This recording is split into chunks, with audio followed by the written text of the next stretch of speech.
Team 3 is coming up. Now, you have your questions and answers, right? Maybe I have those before we start. I just bring them on down. How I'd like you to do this, since Team 3 is, they have the nerve to go first. I'm going to use them as the guinea pigs, how I want you to hand me your question and answer before you get started. And be sure that your study guide answers. There's a copy given to the other team. All right, so having said that, this is good. I can see Team 3's gone to a lot of work in setting this up. And we're very interested, so let's welcome Team 3. Right on. Please. Well, good morning. This is a lecture, so make sure you write everything down because we ain't going to repeat it. All right, so this is the modern history of embalming, 1861 AD to present day.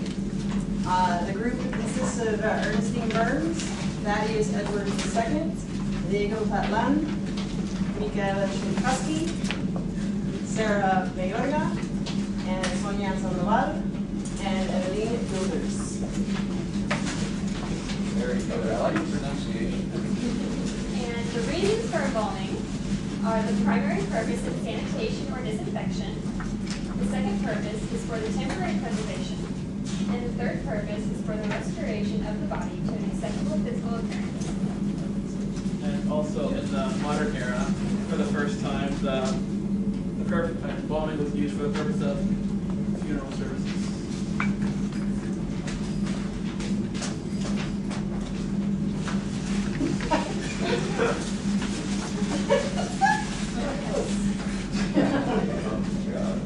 Greetings, unembalmed Earth people. Beginning transmission. Your physiological state sickens me.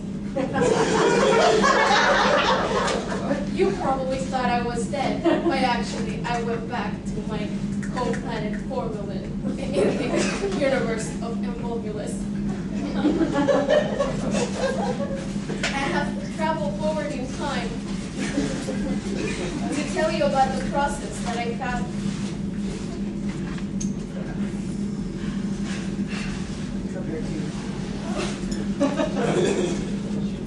My name is X1817-1900, but you can call me Dr. Thomas Holmes. I was credited as the originator of the modern period.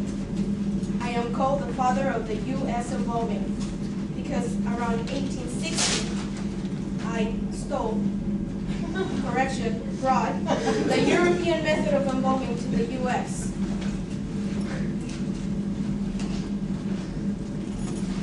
Sorry. In addition to my many talents and my wonderful, sweet, cool looks, I invented a self-contained hand-operated injection apparatus, a sealer coffin, an elastic pouch to be used for removal of the dead.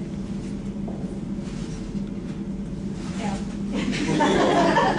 And an embalming fluid named Inominata.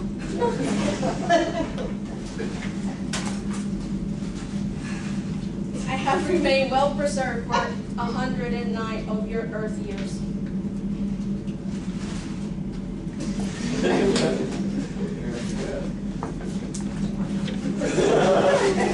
Transmission.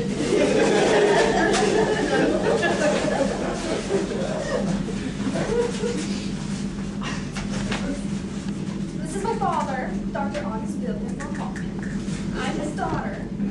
Well, nobody really knew he had a daughter because he kept me in the basement to do all of his lab work. So I'm really the one who came up with it. I'm Augusta Wilhelma von Hoffman. And in 1867, I actually discovered the preservative characteristics of formaldehyde, but really nobody knew that because they didn't know I was in existence because of my basement time. So that's why my father, Dr. August Wilhelm von Hoffman, is credited as the founder of formaldehyde. Very good.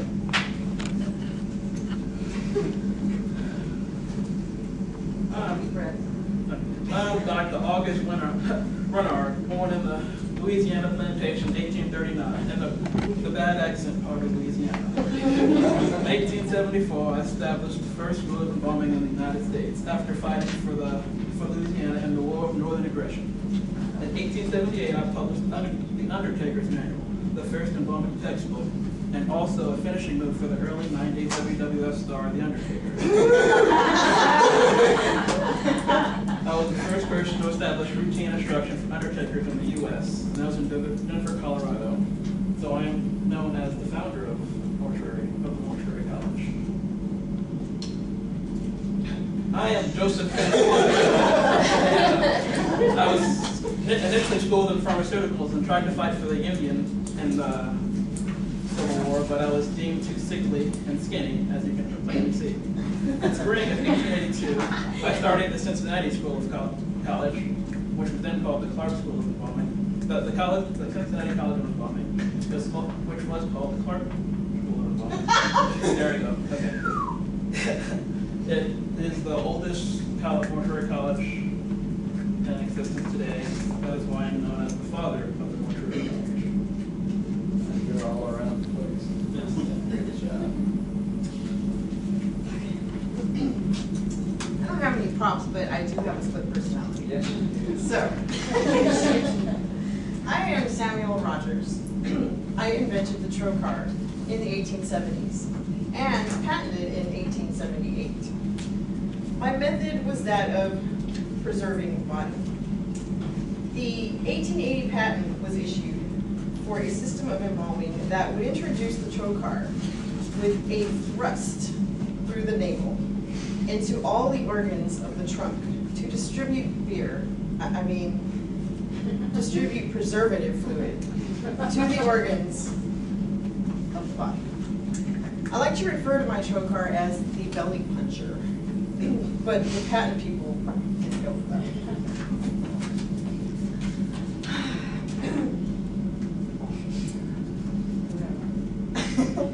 I am Captain George Billows, an undertaker of my firm, Billows & Sons.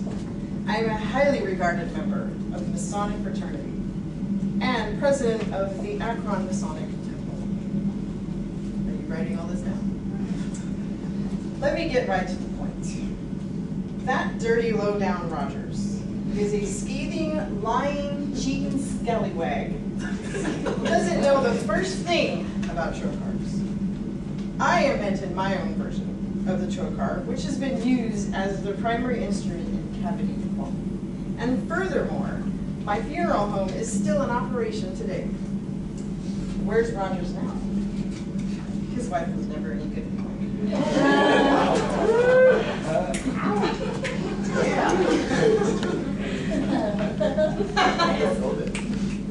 I am Dr. Carl Burns. I was the first person to use a trocar to inject the cerebral cavity using the venom of the occipital bone. How effective was it? Not very.